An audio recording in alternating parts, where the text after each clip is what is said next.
Eh, Prim. Assalamualaikum warahmatullahi wabarakatuh. Untuk memenuhi tugas UTS resume dari mata kuliah e-government, yaitu dengan kelompok yaitu saya sendiri, yaitu Benjolan Hadi Prasean dengan NIM 21 dengan akhir 40, lalu ada Fahrul Rahman Ibnu dengan NIM akhir 58, lalu ada Yohan Fadila dengan NIM akhir 70. Selanjutnya untuk daftar ini seperti ini. Lalu ada daftar gambar. Lalu pada bab satu ada citra digital, yaitu untuk pengenalannya sendiri, yaitu sistem klasifikasi jenis bunga mawar secara otomatis berdasarkan citra digital menggunakan machine learning. Tujuannya untuk memudahkan integrasi jenis mawar. Landasan teorinya yaitu ada beberapa konsep, yaitu klasifikasi citra, lalu ada metode klasifikasi populer seperti KNN, dan ada mawar yang memiliki berbagai jenis yang perlu dibedakan berdasarkan warna, bentuk, dan tekstur. Untuk metodenya sendiri yaitu ada beberapa tahapan, yaitu ada pengumpulan dataset citra digital, lalu ada ekstraksi vektor warna, bentuk, dan tekstur citra, lalu ada pengembangan model klasifikasi menggunakan KNN, lalu ada relasi kinerja model dengan menguji akurasi. Untuk selanjutnya itu data dan preprocessing. Data citranya yaitu terdapat jenis 5 warna, yaitu pink base, loving memory, dan new dawn. Lalu ada fortune double yellow, lalu ada rosemary rose. Untuk tahapannya sendiri yaitu ada ekstraksi citra binary atau konversi citra RGB atau grayscale, lalu ada aplikasi trend holding, lalu ada ekstraksi citra grayscale, lalu ada ekstraksi fitur. Selanjutnya ada fitur yang diekstraksi, yaitu ada warna, bentuk, lalu ada rasio panjang atau lebar bounding box, lalu ada matrix, lalu ada tekstur, lalu ada kontras, lalu selanjutnya ada grayscale citra. Selanjutnya ada metode klasifikasi. Selanjutnya ada algoritma KNN yang terdiri dari jarak Euclidean. Selanjutnya ada tiga jarak terdekat untuk menentukan kelas prediksi uji, lalu ada nilai K sama dengan mayoritas voting terdekat, lalu ada pengujian dan evaluasi. Selanjutnya ada hasilnya, yaitu pengujiannya yaitu menghasilkan klasifikasi yang sebenarnya adalah yang diklasifikasi dengan benar, yaitu ada 17, lalu ada 3 yang salah, lalu ada jumlah akurasinya sebanyak 85%, yaitu menunjukkan kombinasi fitur bentuk dan warna tekstur yang lebih efektif dan dalam membedakan 5 jenis mawar. Untuk pembahasannya sendiri yaitu metode KNN cocok digunakan untuk fitur ini, lalu ada kombinasi multi domainnya, yaitu menggunakan warna, bentuk, dan tekstur. Pengujian datanya menggunakan double data. Lalu untuk akarnya ini yaitu memiliki 85%. Untuk kesimpulannya sendiri yaitu klasifikasi mawarnya yaitu memiliki akurasi sebanyak 85%. Lalu ada rekomendasinya yaitu ada berapa, yaitu ada penambahan jumlah dan variasi dataset. Lalu ada pengembangan fitur ekstraksi, lalu ada penambahan metode atau pre-processing, ada pengujian algoritma lain. Selanjutnya ada implementasi real time, lalu ada analisa kesalahan atau reputasi. Untuk selanjutnya, pengertian e-government yaitu penggunaan alat elektronik menggunakan teknologi informasi dan komunikasi untuk menjalankan pemerintahan dengan lebih baik. Mencakup untuk e-government untuk memiliki apa menjalankan 3 tujuan utamanya, yaitu meningkatkan efisiensi pemerintahan, lalu ada memberikan layanan pemerintahan yang lebih baik untuk warga negara, lalu ada meningkatkan proses demokrasi yang lebih tepat. Selanjutnya ada e-government dan e-governance, yaitu untuk e-government-nya sendiri yaitu merujuk pada penggunaan teknologi informasi untuk menyediakan layanan publik. Selanjutnya ada e-governance, yaitu mencakup lebih dari sekedar implementasi teknologi dalam pemerintahan, tapi menunjuk ke keseluruhan proses dalam kerangka kinerja dalam pemerintahan menggunakan teknologi informasi dan komunikasi. Selanjutnya ada konsep yang menggambarkan penggunaan teknologinya, yaitu ada transformasi dan inovasi. Selanjutnya ada partisipasi aktif, selanjutnya ada kolaborasi dan kemitraan, yang selanjutnya ada pengelolaan risiko dan keamanan, lalu ada pengembangan kapasitas dan pendidikan yang, lalu ada evaluasi dan pengukuran kinerja, lalu ada inklusi digital,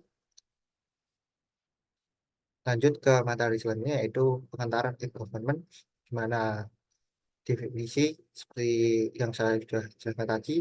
Lalu ada tujuan, langsung ke bagian tujuannya yaitu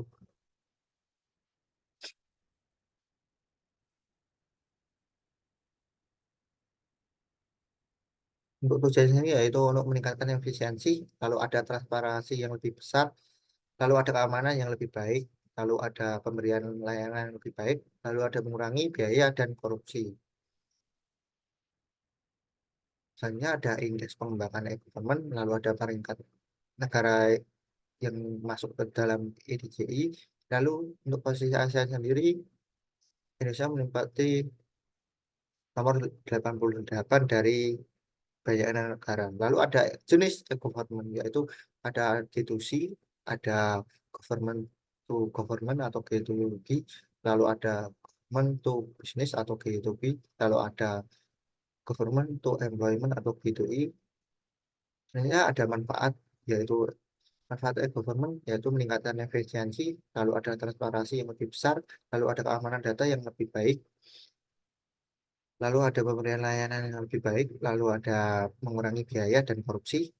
Selanjutnya inovasi teknologi, yaitu terobosan teknologi yang memperkenalkan seperti kecerdasan buatan, analisis big data, dan blockchain untuk meningkatkan efisiensi administrasi. Untuk IoT-nya sendiri digunakan untuk pengambilan data secara real time. Lalu ada partisipasi masyarakat, yaitu penggunaan demokrasi digital, lalu ada inisiatif data terbuka. Selanjutnya ada aktivitas dan inklusi, yaitu mobile government aplikasi. Untuk inklusinya sendiri, sebenarnya ada inklusi yaitu memastikan tidak ada yang tertinggal dalam informasi digital, yaitu informasi yang lebih cepat. Lalu ada keberlanjutan dan lingkungan, ada pemerintahan hijau, lalu ada kota pintar. Sebenarnya ada keterlibatan masyarakat, yaitu partisipasi kolaboratif, lalu ada pendanaan bersama. Lalu ada pendidikan dan pengetahuan, yaitu akses pendidikan yang luas, lalu ada pertukaran pengetahuan seperti forum online. Lalu ada keselamatan dan keamanan, di mana kesiapan darurat yang ditingkatkan, lalu ada pendidikan kesadaran keamanan cyber. Selanjutnya ada ekonomi dan inovasi untuk lingkungan, inovasi digital, lalu ada tantangan inovasi yang terbaru. Selanjutnya, Baik, selanjutnya dulu yaitu bab 3, yaitu materi tentang e-participation. Pengertian sendiri yaitu konsep yang menyoroti pemanfaatan teknologi informasi dan komunikasi atau TIK, terutama internet, untuk memfasilitasi keterlibatan aktif warga dalam berbagai aspek pemerintahan. E-participation bertujuan untuk menciptakan lingkungan pemerintahan yang lebih transparan, akuntabel, responsif, dan inklusif. Dengan memanfaatkan teknologi, e-participation membuka pintu bagi lebih banyak orang untuk berperan aktif dalam proses pengambilan keputusan yang ada. Next. Salah satu keuntungan utama dari e-participation yaitu meningkatkan aksesibilitas informasi publik dan memfasilitasi pertukaran informasi.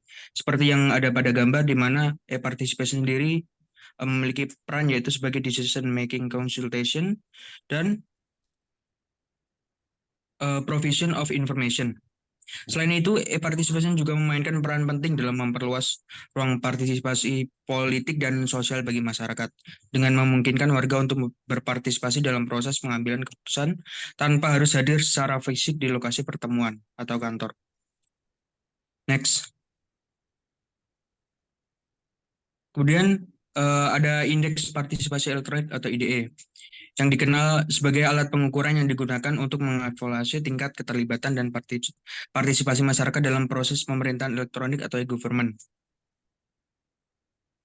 Khususnya internet.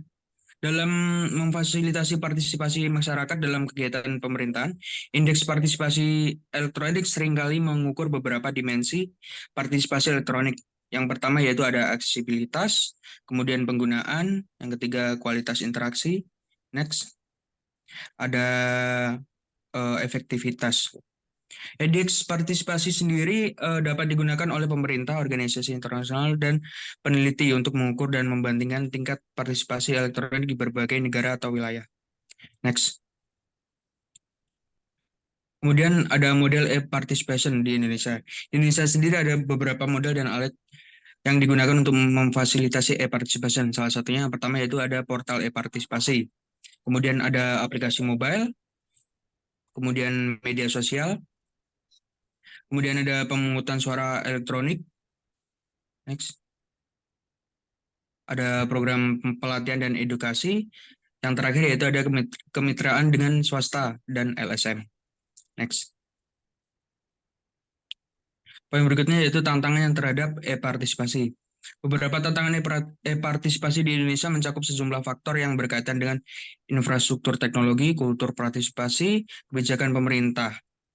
Yang pertama yaitu akses internet yang terbatas, kemudian kurangnya literasi digital, yang ketiga keterbatasan aksesibilitas, next. Yang keempat kultur partisipasi yang rendah, kehati-hatian terhadap privasi dan keamanan data, kemudian yang keenam kurangnya kesadaran dan promosi, yang ketujuh keterbatasan konektivitas antar instansi. Next. Kemudian kita masuk ke bagian e-demokrasi. E-demokrasi sendiri disingkat dari elektronik demokrasi, merupakan konsep yang menekankan penggunaan teknologi informasi atau TIK, terutama internet untuk memperkuat prinsip-prinsip demokrasi dan meningkatkan partisipasi aktif warga dalam kehidupan politik dan pemerintahan. Salah satu aspek utama dari e-demokrasi sendiri adalah partisipasi elektronik, di mana warga dapat berpartisipasi dalam proses politik dan pemerintahan melalui platform online. Pendidikan politik juga menjadi bagian penting dari e-demokrasi dengan tujuan meningkatkan pemahaman masyarakat tentang sistem politik dan demokrasi. Melalui demokrasi sendiri diharapkan bahwa masyarakat dapat memiliki peran yang lebih aktif dalam pengambilan keputusan yang mempengaruhi kehidupan mereka. Next. Poin berikutnya yaitu hubungan e-government dan e-demokrasi. E-government dan e-demokrasi memiliki hubungan yang erat dalam konteks pemerintahan elektronik. Hubungan antara e-government dan e-demokrasi terletak pada upaya pemerintahan untuk memanfaatkan teknologi informasi atau ICT dalam mempromosikan pemerintahan yang lebih efisien, efektif, dan transparan. Melalui e-government, pemerintah dapat memberikan akses informasi yang lebih luas kepada masyarakat, meningkatkan partisipasi dalam proses demokrasi, serta memperkuat akuntabilitas pemerintah terhadap masyarakat. Next. Kemudian ada model e-demokrasi. E-demokrasi memiliki beberapa model yang berbeda, masing-masing dengan tujuan yang dan fokus yang spesifik, yaitu salah satunya adalah ada model liberal, misalnya berfokus pada perlindungan hak individu dan memastikan warga memiliki kesempatan untuk berpartisipasi dalam proses demokratis. Next. Dengan demikian, e-demokrasi memiliki potensi untuk menciptakan sistem demokrasi yang lebih inklusif. Model-model ini dirancang untuk meningkatkan partisipasi publik, transparansi, dan akuntabilitas dalam tata kelola demokratis. Menurut The Organization for Economic Cooperation and Development atau OECD, tahun 2001 terdapat 3 tahapan model. Yang pertama yaitu tahapan informasi atau information, kemudian tahapan konsultasi atau consultation, kemudian yang terakhir yaitu tahapan partisipasi aktif atau active participation. Untuk poin berikutnya itu masalah e-demokrasi di Indonesia. E-demokrasi di Indonesia menghadapi beberapa tantangan, termasuk politik identitas, misinformasi, dan hate speech. Dalam masa transisi demokrasi, implementasi demokrasi masih terbatas dalam kebebasan dalam berpolitik, sedangkan masalah ekonomi masih terpinggirkan. Indonesia telah melalui 4 masa demokrasi dengan berbagai versi, mulai dari demokrasi liberal hingga demokrasi Pancasila. Next. Dalam beberapa tahun terakhir, wacana penggunaan e-voting kembali muncul dalam argumen efisiensi tata kelola pemilu, yakni mengurangi tingginya biaya penyelenggaraan, meringankan beban penyelenggara, dan mempercepat proses rekapitulasi suara. Namun pertanyaannya adalah apakah relevan e-voting diterapkan di Indonesia dan apakah terdapat aspek lain selain efisiensi yang perlu dipertimbangkan dalam wacana penggunaan e-voting? Next. Baik, untuk selanjutnya yaitu open data. Open data sendiri merupakan salah satu implementasi dari e-government dan transformasi digital. Aplikasi data terbuka telah diterapkan di berbagai kota, negara, bank, dan institusi, termasuk di salah satunya yaitu di Desa Alang-Alang di Bangkalan, Madura, Indonesia. Merupakan salah satu desa yang mempunyai visi menjadi desa smart cyber. Lalu yaitu untuk pengertiannya yaitu open data untuk e-government yang baik merujuk pada praktik pemerintah untuk menyediakan akses terbuka dan mudah diakses terhadap data yang dihasilkan oleh pemerintah atau lembaga publik lainnya. Berikut eh, beberapa prinsip dan praktik yang penting untuk memastikan keberhasilan implementasi open data untuk e-government sendiri dengan baik. Yang pertama yaitu keterbukaan dan aksesibilitas. Terus yang kedua yaitu format yang interoperable. Yang ketiga yaitu kualitas data yang tinggi. Yang keempat privasi dan keamanan. Yang kelima yaitu partisipasi dan keterlibatan masyarakat. Yang keenam yaitu kolaborasi antar instansi pemerintah. Terus yang ketujuh yaitu pemberdayaan melalui pendidikan dan pelatihan. Terus selanjutnya yaitu mengukur dampak dan efektivitas. Nah, untuk contoh penerapan open data sendiri kelompok saya ambil yaitu pada open data di Kota Jakarta. Dengan portal Jakarta Open Data ini diluncurkan pada tahun 2015 sebagai bagian dari inisiatif keterbukaan pemerintah atau Open Government dengan tujuan yaitu untuk memberikan akses transparansi terhadap data. Next. Nah, untuk tampilan websitenya sendiri seperti gambar yang ditampilkan. Untuk selanjutnya yaitu pada tampilan datasetnya memiliki banyak pilihan data yang ingin dilihat. Data berupa Excel yang dapat diunduh agar bisa dilihat. Portal Jakarta Open Data sendiri didirikan sebagai respons terhadap berbagai masalah DKI Jakarta seperti tingginya praktik korupsi, kolusi, dan nepotisme atau KKN, serta rendahnya eh, transparansi dan kualitas pelayanan publik. Lalu, portal Jakarta Portal Jakarta Open Data adalah platform data terpadu yang dimiliki oleh pemerintah Provinsi DKI Jakarta yang menyajikan berbagai macam data dari unit-unit organisasi perangkat daerah di lingkungan pemerintah provinsi tersebut. Open data adalah yang dapat digunakan kembali dan didistribusikan kembali secara bebas oleh siapa saja. Dengan batasan umumnya adalah untuk mencantumkan sumbernya dan berbagai dengan lisensi yang sama. Next. Portal Jakarta Open Data melibatkan 53 organisasi perangkat daerah di Provinsi DKI Jakarta dengan Diskominfotik Provinsi DKI Jakarta sebagai pengelolanya. Dalam penerapannya, koordinasi yang baik antar organisasi perangkat daerah diperlukan untuk memastikan ketersediaan informasi data yang kredibel.